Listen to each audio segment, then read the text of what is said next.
მანამ სანამ ისინი წარმოადგენენ ოფიციალურ პირებს და წარმოადგენენ სახელმწიფოს, ჩვენ არ უნდა მივცეთ ჩვენს დასავლელ პარტნიორებს, სტრატეგიულ მეგობრებს იმის შესაძლებლობა, რომ ჩვენ ქვეყანას და ქართულ ხალხს იმის გამო, რომ არასაიმედო ხელისუფლება გვყავს, ზურგი აქციონ. ამისათვის ჩვენ მივიღეთ ეს გადაწყვეტილება, მივხედავთ ასთა სხვადასხვაობისა, რომელიც ცნობილი იყო გარკვეულ დებულებებთან მიმართებაში, რაც გაწერილი იყო 19 აპრილის შეთანხმებაში, მაგრამ ეს ყველაფერი დღეს არის მე-100 და ალბათ მე-200 ხარისხოვანიც კი. არის მომენტი, როდესაც შენს თავზე მალა უნდა დადგე და არის მომენტი, როდესაც შენი სამართლიანი პოზიციაც კი გვერდზე უნდა გადადო და მიიღო ჩემის აზრით სწორი სახელმწიფოებრივი პოზიცია, ვინაიდან ჩვენ ყავს უკვე ღიად დეკლარირებული ხელისუფლება, რომელიც არც კი ერიდება გააკეთოს ანტისახელმწიფოებრივი განცხადებები, რომელიც უბრალოდ ეწინააღმდეგება ჩვენს ტრადიციულ საგარეო კურსს. საგარეო პოლიტიკური კურსი, მოდით სიმართლე უთხრათ ერთმანეთს, იცვლება ქართული ოცნების პირობებში და ამას უკვე ღიად საუბრობენ. წარმოიდგინეთ, ყოფნით კადნიერება ქართულ ოცნებაში მაღალი თანამდებობის პირებს და საუბრობენ, რომ ევროკავშირს სურს თურმე სახელოვანი ქართული სასამართლო სისტემის განადგურება. შესაბამისად, ისინი არ თვლიან საჭიროდ მიიღონ ამ მიმართულებით დახმარება ჩვენი სტრატეგიული პარტნიორების მხრიდან. ისინი აღარ ერიდებიან მაგალითად ჩვენი ერთ-ერთი ყველაზე ჭიდრო სტრატეგიული პარტნიორის ესტონეთის გაკრიტიკებას და მოუწოდებენ ესტონეთის როგორც სახელმწიფოს მიხედონ საკუთარ თავს. ისინი აკრიტიკებენ ყველა პრაქტიკულად ევროპარლამენტს და ეუბნებიან, რომ თქვენ არ ხართ ჩვენი უფროსები. ეს უბრალოდ რაც განცხადებების დონეზე კეთდება, რაც აქამდე არ კეთდებოდა, ხო აქამდე ქმედებებით ვცდილობდით დაგვერწმუნებია გარშემო ადამიანები, საქართველოს მოქალაქეები თუ რა ხელისუფლებასთან გვაქვს საქმე, მაგრამ უკანასკნელ პერიოდში ღიად დაიწყეს საუბარი იმაზე, რასაც აკეთებდნენ. ახლა გვაქვს ჩვენ მოცემულობა როგორი, ერთის მხრივ აკეთებენ იმას, რაც ანტისახელმწიფოებრივია, ანუ ზურგს აქცევენ ყველა სახის საერთაშორისო შეთანხმებას და ამას ამატებენ უკვე კონკრეტულ განცხადებებს. რაც თქვენი, ჩემი შვილის, თქვენი შვილების, თქვენი შობლების, ჩემი შობლების, უცხო ადამიანების, ვინც ახლა გადის გამოდის თბილისის ქუჩებში, უბრალოდ დგება იმ რეალობის წინაშე, სადაც ვიცით, რომ სახელმწიფოებრიობა, დამოუკიდებლობა, სუვერენიტეტი და თავისუფლება არის ძალიან მტკივნეული კითხვის ნიშნის ქვეშ. აქედან გამომდინარე, ჩვენ ქართულ ოცნებას არ ვაძლევთ შესაძლებლობას, არანაირ იოტისოდენა შესაძლებლობასაც კი, რომ 2 ოქტომბრის შემდეგ, 3 ოქტომბრეზე დილით რაიმე სახის ხელმოსაჭირი ჰქონდეს და თქვას, რომ ისინი არ ჩამისწავლენ ვადამდე მარჩენას.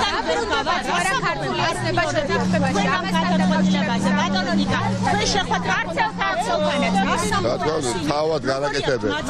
მე თავად იმ გადაწყვეტილებაზე რაც მიიღო ოცნება ყველა საღათ მოაზროვნე ადამიანის, მით უფრო ამ პროცესში აქტიურად ჩართული ადამიანის, როგორიც არის ბატონი კარხარცელი, ქალბატონი დეგნანი და სხვები, რა თქმა უნდა, მათი პოზიცია იქნება ისეთი, როგორიც უნდა იყოს, ხო?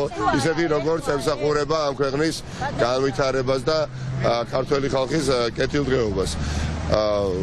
ეს ხო უდაოა. რა თქმა უნდა, თავად.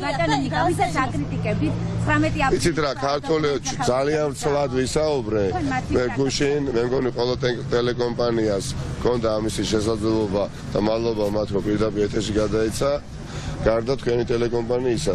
ტელეკომპანია იმედად თუ შეუძლია დამიძახოს პირდაპირ ეთერში და სიამოვნებით გავესაუბრები, დანარჩენი ეხა ვისაუბრე 10 წუთი.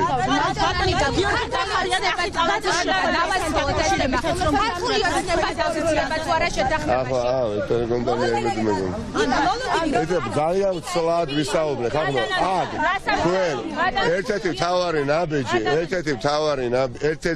მთავარი მიზეზი, რატომაც ეს ნაბიჯი გადავდგით, რომ მოხდეს სრულად გაერთიანება ყველა განსხვავებული, მაგრამ ერთი მიზნის გარშემო გაერთიანებული პოლიტიკური ძალებისა. ვინც არ უნდა ეცადოს, რომ შუღლი გააღვივოს, დაპირისპირება ჩამოაგდოს ოპოზიციურ პარტიებს შორის, აიცით, თქვენ ადრე აი ეს განცხადება გააკეთეთ მამანზე, მამალმა თქვენზე ეს განცხადება გააკეთა. არა ხახტო, არა ძვირფასო მეგობრებო. სახელმწიფო არც მეტი და არც ნაკლები ეგზისტენციალური საფრთხის წინაშე დგას და ყველა პატრიოტი, ყველა თავმოყარე საქართველოს მოქალაქე, იქნება ეს პოლიტიკაში მყოფი ადამიანი, პოლიტიკოსი თუ სხვა პროფესიის წარმომადგენელი, ვალდებულები ვართ, გავერთიანდეთ, მოვრიგდეთ, შეიძლება არ შევრიგდეთ, მაგრამ მოვრიგდეთ. მოვრიგდეთ იმისათვის, რომ სახელმწიფო შეუნარჩუნოთ არჩევანი იყოს ევროპული ოჯახის ღირსეული წევრი.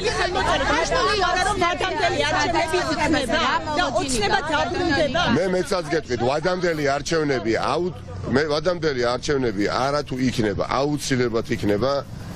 ეს ყველაზე კარგად ესმის ქართულ ოცნებას თუ ვინმეს ეჭვი არეპარება ეჭვი ქართულ ოცნებას და ბიძინა ივანიშვილს ვადამდელი არჩევნები იქნება მათი ნების წინააღმდეგ, იმიტომ რომ 2 ოქტომბერს ეს ყველაფერი გადაწყდება და ყველაფერთან ერთად ძალიან ბევრ ქალაქს და არა მხოლოდ ქალაქს წააგებს ქართული ოცნება და ბევრ მათგანს წააგებს პირველ ტურში.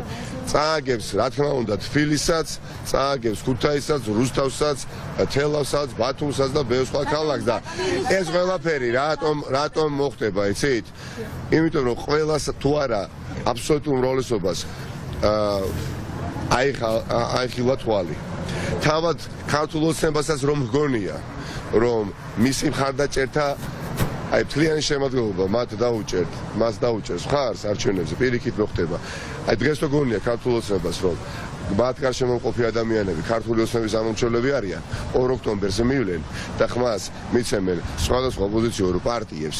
დიახაც არ არსებობს ქვეყანაში, არ არსებობს სოფლიოში პრეცედენტი, როდესაც ჩვენ შეგიძლია არჩევნები გააყალბოთ 14% და 15%.